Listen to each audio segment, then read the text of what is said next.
Hi friends, welcome to Ftopreview.com. In this video, we're learning how to turn off dark mode on your Google Pixel 7a. So simply open your menu by swiping up the screen, then go to settings application. Okay, you can see that blue color icon is here, normally default color. Then open display and touch. You can see option of display and touch.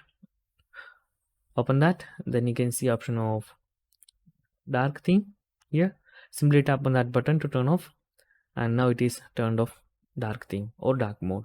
And it is not recommended because dark theme you can save much more battery, so I'm recommending that turn on these things, and if you don't like, you can turn off it. So that's guys, very simple tutorial. And if you need any kind of Android or iPhone tutorial, just comment below.